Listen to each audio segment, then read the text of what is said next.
Let's talk about energy. It's got to be one of the most misunderstood sectors in all of investing. I think most people figure it's pretty simple. Oil prices go up, my energy ETF goes up. Simple, right? But what if I told you the real story is, well, a whole lot more complex? Today, we're going to tear into some serious institutional research to build a $100,000 energy portfolio. But we're doing it with data, not opinions.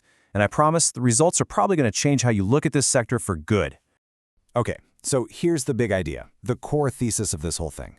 It's not just about if you invest in energy, it's all about how you do it. This analysis proves pretty definitively that the specific mix of ETFs you choose within the energy sector has a much bigger impact on your returns than just making a simple bet on which way oil is headed. And of course, the quick but important bit, this is all for educational purposes. It is absolutely not financial advice. You've always got to do your own research. All right, let's get into it. So here is the $1 million or $100,000 question we're going to answer today. If you have a chunk of cash ready to go into the energy sector, what's the smartest, most efficient way to put it to work? This is the exact problem this analysis was built to solve. First up, let's meet our players. We're focusing on 4 major energy ETFs, but you have to understand, they are not all the same, not even close. You've got XLE, which holds the stable, large-cap giants. VDE is kind of similar but more diversified. Then you get XOP, which is the explosive, high-risk exploration companies, and OIH, the super-cyclical oil services firms. And trust me, that difference changes everything. Now, to find the perfect mix, the analysts didn't just throw darts at a board. Nope. They used a really rigorous approach, running 14 years of historical data through 3 different, pretty sophisticated optimization models. And these are the 3 methods they used. So in simple terms, the Sharpe ratio, that one looks at your return versus all volatility, the good and the bad. The Sortino ratio is a little bit smarter. It only penalizes you for the bad kind of volatility, the downside stuff. And then the Kalmar ratio, think of that one as your crash test dummy. It measures your return against your absolute worst case scenario, your biggest drawdown. So you have these 3 advanced models, each looking at risk from a totally different angle. You'd think they'd come up with slightly different answers, right? Well, what's so wild is that despite their differences, they all pointed to the exact same and, frankly, completely counterintuitive conclusion. 100%. That's right. The data showed that the mathematically perfect, most risk-adjusted portfolio wasn't some diversified, complicated mix. It was a 100% allocation to just one ETF, XLE. All that conventional wisdom we hear about diversification, the data just kind of tossed it right out the window here. Now this is where it gets really interesting, the why. So why did this happen? Well, it's because of super high correlation. Basically, these ETFs all move so closely together that adding the others didn't actually reduce risk. All it did was add the extra volatility and performance drag from XOP and OIH, which actually made the portfolio's risk-adjusted returns worse. That is a huge insight that most investors completely miss. Okay, so the math says go 100% into XLE, but let's be realistic. A single ETF portfolio isn't the right move for everybody. So let's take this theory and put it into practice. We're going to build out 3 practical portfolios designed for different types of investors: conservative, mid-growth, and aggressive.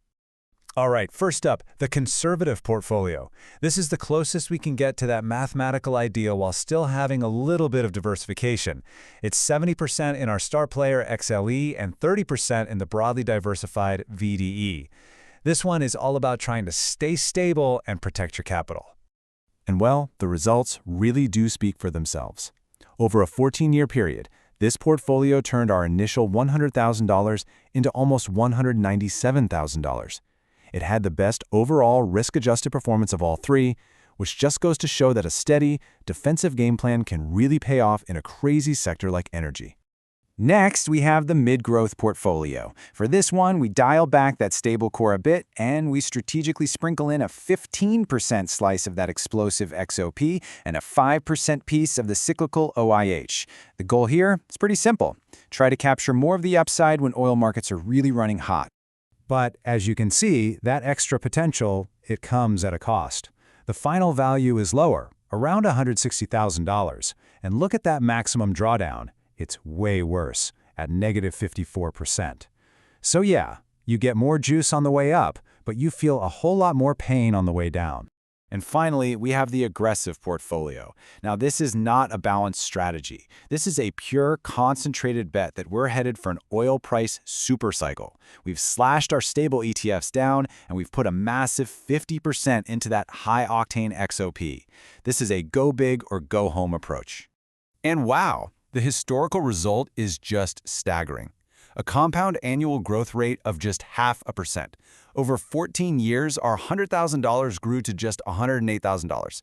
This just completely shatters that old myth that if you just take on more risk, you're automatically going to get more return. Not here. Let's just focus on this number for a second.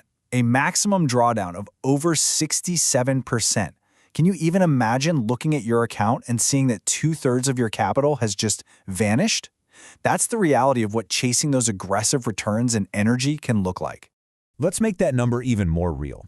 At the absolute bottom of the 2020 COVID crash, this portfolio would have turned an initial $100,000 into just $43,300.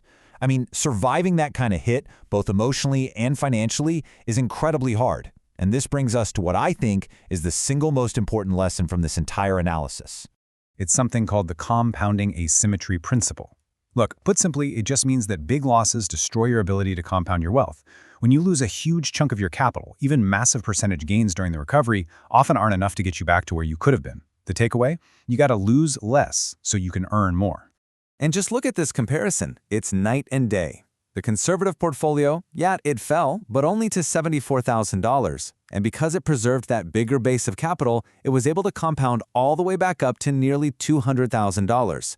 The aggressive one, it cratered to just $43,000, and even with those huge rebound gains, it only clawed its way back to $108,000.